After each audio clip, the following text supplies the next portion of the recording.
Hello friends, welcome to my channel Kahkasha youtuber channel में आपका बहुत बहुत स्वागत है, वेलकम है। तो फ्रेंड्स, हम आपको बता दें, इंडियन आइडल सीज़न 15 में रागिनी शिंदे और उसके परिवार के साथ में जो हुआ वो हम सबको पता है। लेकिन दोस्तों, अब रागिनी शिंदे के परिवार वालों के अलावा यहाँ पे अब स्नेहा के परिवार ने भी उंगलियां उठाना शुरू कर दिया है जजिस के ऊपर, और उनका भी हाल बहुत ज़्यादा बुरा हो चुका है रागिनी और उसके परिवार की तरह ही। तो चलिए दोस्तों, पूरी खबर हम आपको आगे बताएं कि आखिर स्नेहा के परिवार को क्यों दुख हो रहा है और वो क्यों इंसाफ चाहते हैं अपनी बेटी के लिए भी। लेकिन दोस्तों, पूरी खबर जानने के लिए अगर आपने अभी तक हमारे चैनल को सब्सक्राइब नहीं करा है, सब्सक्राइब कर लें और बेल आइकन भी ज़रूर दबा दें ताकि अगली नोटिफिकेशन आपको सबसे पहले मिले। तो फ्रेंड्स, जैसा कि हम सभी को पता है, इंडियन आइडल सीज़न 15 में जो सबसे ज़्यादा बुरा हुआ है, सबसे ज़्यादा अनफेयर हुआ है, वो तो हुआ था रागिनी शिंदे के साथ में, क्योंकि उसे तो बिगनिंग से ही बहुत ज़्यादा मुश्किलात का सामना करना पड़ा। एक तो उसका सिलेक्शन नहीं किया अच्छी वॉइस होने के साथ साथ, दूसरा उसको खैरात में बुलाया गया। ऐसा लगा कि जैसे उसको कहते हैं ना कि किसी को ज़बरदस्ती बुला लेना या खैरात दे देना, तो उसी तरीके से रागिनी शिंदे को टॉप 16 कंटेस्टेंट बनाकर लेकर आए और फिर उसकी आवाज़ इतनी अच्छी होने के बावजूद उसे निकाल दिया टॉप 8 में ही। तो आने से पहले टॉप 6 में आने से पहले ही उसको निकाल दिया था, जबकि वो फिनाले भी डिज़र्व करती थी और जीतना भी डिज़र्व करती थी इंडियन आइडल सीज़न 15 की ट्रॉफी। लेकिन ऐसा जजिस ने होने नहीं दिया। और अगर अब हम बात करें दोस्तों यहाँ पर स्नेहा शंकर की, तो स्नेहा शंकर को फुल सपोर्ट किया गया था स्टार्टिंग से, यानी कि जैसे ही ऑडिशन शुरू हुए थे उसको प्लेटिनम माइक उठा के दे दिया था बादशाह ने।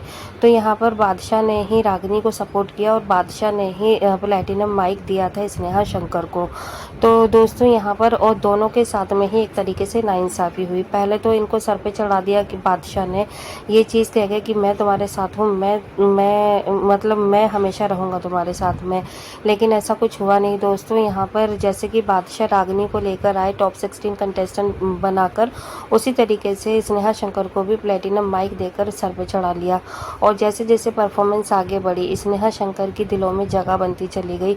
ऑडियंस जो थी, जनता जो थी, उनके फ़ैन इंक्रीज़ होते चले गए। हालांकि स्नेहा शंकर के फैंस ऑलरेडी थे, क्योंकि स्नेहा शंकर पूरी ही अपनी म्यूज़िक इंडस्ट्री से आ चुकी है। उनकी एक आध एल्बम भी आई हुई है सलमान अली के साथ में, और भी उन्होंने प्लेबैक सिंगिंग की है सीरियल में।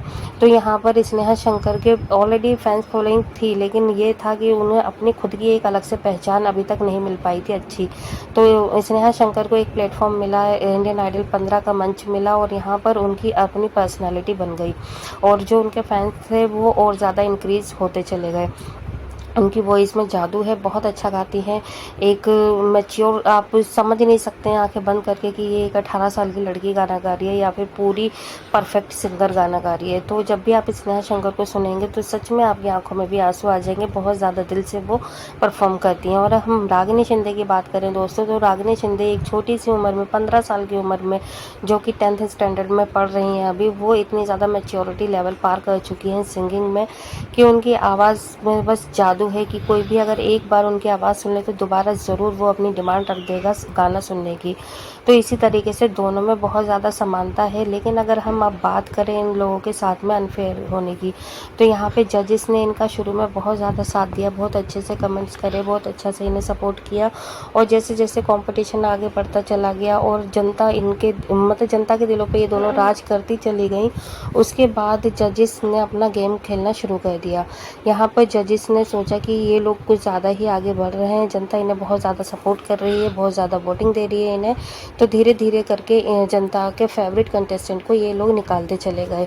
तो दोस्तों यहाँ पर मयूरी को भी निकाला। यहाँ पर दोस्तों वो जब रागिनी शिंदे और अनिरुद्ध की फ़ैन फॉलोइंग बढ़ती चली गई और उनकी आवाज़ भी बहुत ज़्यादा अच्छी थी दोस्तों। तो यहाँ पर सबसे पहले जो बुरा करा यहाँ पर रागिनी शिंदे के साथ किया। उनके वोट ज़्यादा होने के बावजूद जजेस ने अपनी वोटिंग अपनी तरफ से ही उनको बॉटम में लाके खड़ा कर दिया कि इनकी ये गलतियां हैं। तो यहाँ पे जो 3 कंटेस्टेंट बॉटम में जाते हैं वो रागिनी, मिश्मी और अनिरुद्ध जाते हैं, और अनिरुद्ध को सेव करके 2 कंटेस्टेंट को इकट्ठा निकाल दिया। तो दोस्तों यहाँ पर जब रागिनी शिंदे निकली थी तो मानो जनता के दिल एकदम टूट चुका था। जनता ये सोचने लगी थी कि अब हमने इंडियन आइडल देखना ही नहीं है, क्योंकि जनता को ऐसा लगने लगा था कि अब रागिनी के निकलने के बाद से जनता को फुल यकीन हो गया था कि ये स्क्रिप्टेड है और यहाँ पे जो जजेस हैं वो अपनी ही मनमानी करने वाले हैं।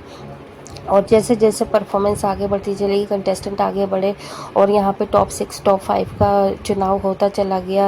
तो यहाँ पे दोस्तों फिर सबसे ज़्यादा बुरा लगा जब स्नेहा शंकर को सेकंड रनर अप बनाया। तो मानो एकदम 2 मिनट के लिए सबकी सांसें थम सी गई थी, रुक से गया था, ऐसा लगा था कि ये हो क्या गया। स्नेहा शंकर जब सेकंड रनर अप रही तो मानो ऐसा लग रहा था जैसे कि उन्हें निकाल दिया गया हो और वो आउट हो चुकी हो।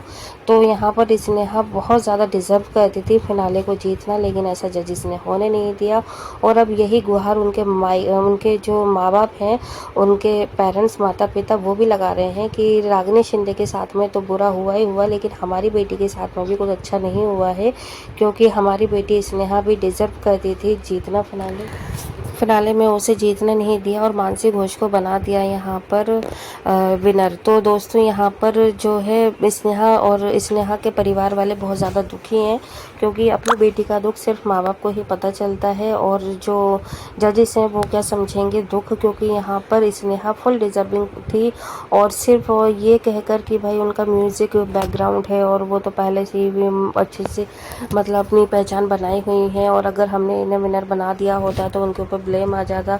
तो देखिए ये सारी चीज़ें आप अगर साइड में रख दें तो आपने एक ऐसे कंटेस्टेंट के साथ में भी तो बुरा करा है जो कि डिज़र्व करता था, जो कि अपनी प्रतिभा दिखाने के लिए आया था। मतलब ये स्नेहा की गलती थी कि उनके पापा जूरी मेंबर रह चुके हैं या वो म्यूज़िक परिवार से रह चुकी हैं।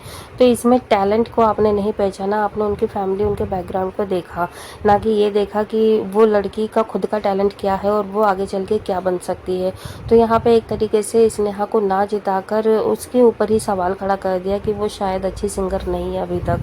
लेकिन दोस्तों अगर हम कंपैरिजन करें मानसी और स्नेहा में, तो आप भी हमें कमेंट करके यही बताएंगे कि आपको भी मानसी से ज़्यादा स्नेहा ही डिज़र्व करती थी। तो देखिए अगर हमें ऐसा लगता है, अगर स्नेहा के माँ बाप ये डिमांड कर रहे हैं कि उनकी बेटी डिज़र्व करती थी, उनसे छीना गया है, उनके हाथ से एक तरीके से लिए गई है इंडियन आइडल 15 की ट्रॉफी, तो ये जजेस ने बहुत ज़्यादा गलत किया है और उन्हें अपनी बेटी के लिए इंसाफ चाहिए।